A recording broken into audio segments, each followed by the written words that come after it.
નમસ્કાર દર્શક મિત્રો, ધ લોકસત્તા શોમાં આપનું સ્વાગત છે।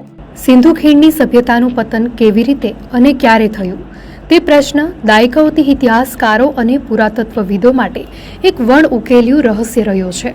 અગાઉના અનેક સિદ્ધાંતોમાં એવું સૂચવવામાં આવ્યું હતું કે કદાચ કોઈ ભયાનક યુદ્ધ, આર્યોનું આક્રમણ, કોઈ મોટી કુદરતી આપત્તિ કે સિંધુ નદીમાં આવેલા પ્રચંડ પૂરને કારણે આ સભ્યતા નાશ પામી હશે। પરંતુ આઈઆઈટી ગાંધીનગરના સંશોધકો અને આંતરરાષ્ટ્રીય વિજ્ઞાનીઓની એક ટીમે તાજેતરમાં કરેલા ગહન અભ્યાસે આ ધારણાઓને એક નવો વળાંક આપ્યો છે। કોમ્યુનિકેશન્સ અર્થ એન્ડ એન્વાયરમેન્ટ જર્નલમાં પ્રકાશિત થયેલા આ અભ્યાસનું શીર્ષક છે નદીના દુષ્કાળના દબાણે બદલ્યું હડપ્પા સભ્યતાનું સ્વરૂપ। આ સંશોધન સ્પષ્ટ કરે છે કે હડપ્પા સંસ્કૃતિનું પતન કોઈ એકાએક બનેલી અકસ્માત જેવી ઘટના નહોતી, પરંતુ સદીઓ સુધી ચાલેલા શ્રેણીબદ્ધ ભયાનક દુષ્કાળનું પરિણામ હતું, જેના કારણે આ આખી સભ્યતા ધીમે ધીમે વિખેરાઈ ગઈ। આશરે 5000 વર્ષ પહેલા સિંધુ નદી અને તેની સહાયક નદીઓના કિનારે પાંગરેલી આ સભ્યતા તેના સુવ્યવસ્થિત નગરો, અદ્ભુત જળ વ્યવસ્થાપન અને શ્રેણી વેપાર પ્રણાલી માટે જાણીતી હતી।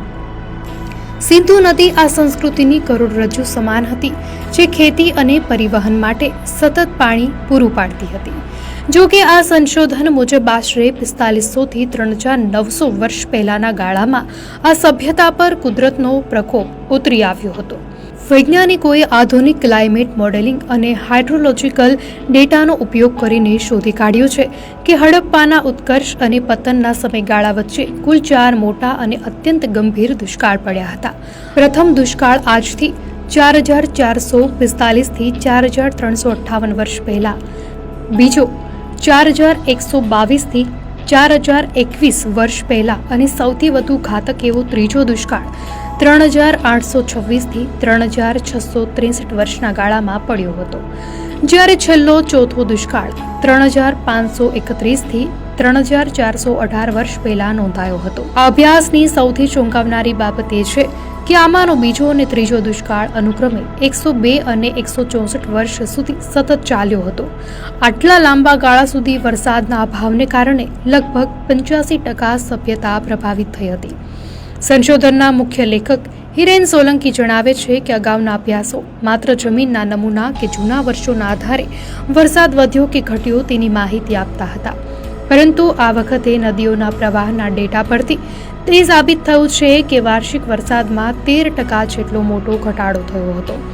આ સાથે જ આ પ્રદેશના તાપમાનમાં પણ 0.5 ડિગ્રી સેલ્સિયસનો વધારો થયો હતો, જેણે પાણીની કટોકટીને વધુ ઘેરી બનાવી દીધી હતી। વધતા તાપમાનને કારણે હિમાલયના ગ્લેશિયર્સ પીગળવા લાગ્યા હતા, જેના પરિણામે નદીઓના પ્રવાહમાં પણ અનિશ્ચિતતા આવી ગઈ હતી। જ્યારે જીવન ટકાવવું મુશ્કેલ બન્યું, ત્યારે હડપ્પન લોકોએ પોતાની જીવનશૈલીમાં ધરખમ ફેરફારો કર્યા। ખોરાકની જરૂરિયાત પૂરી કરવા માટે તેઓએ ઘઉં અને જવ જેવી વધુ પાણી માંગતી ખેતી છોડીને બાજરી અને જુવાર જેવા પાકો તરફ વળવાનું શરૂ કર્યું, જે ઓછા વરસાદમાં પણ ટકી શકે। પરંતુ જ્યારે દુષ્કાળની શ્રેણી લાંબી ચાલી, ત્યારે લોકોએ સામૂહિક સ્થળાંતરનો માર્ગ અપનાવ્યો।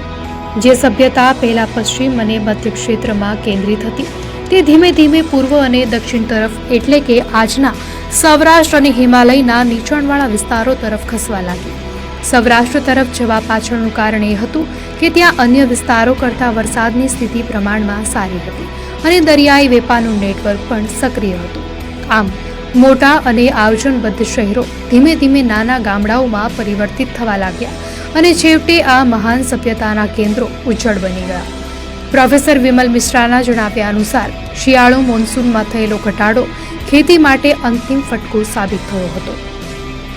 આ સંશોધન સાબિત કરે છે કે હડપ્પાના લોકો પર્યાવરણ સાથે તાલ મિલાવવાના શ્રેષ્ઠ પ્રયાસો કર્યા હોવા છતાં કુદરતના લાંબા પ્રકોપ સામે ટકી શક્યા નહીં। પર્યાવરણવિદ હિમાંશુ ઠક્કર આ બાબતને વર્તમાન સ્થિતિ સાથે જોડતા કહે છે કે હડપ્પાના સમયે જે પરિવર્તનો આવ્યા તે કુદરતી ચક્રનો ભાગ હતા, પરંતુ આજે આપણે માનવીય પ્રવૃત્તિઓ દ્વારા નદીઓ અને જંગલોનો નાશ કરીને સ્વયં આવી આપત્તિઓને આમંત્રણ આપી રહ્યા છીએ। અંતે આ સંશોધન આપણને સમજાવે છે કે પર્યાવરણમાં થતા નાના ફેરફારો પણ કેવી રીતે આખી માનવ સંસ્કૃતિનો નકશો બદલી નાખવાની ક્ષમતા ધરાવે છે। દર્શક મિત્રો, આ માહિતી આપને કેવી લાગી? આપની પ્રતિક્રિયા અમને કોમેન્ટમાં ચોક્કસથી જણાવશો.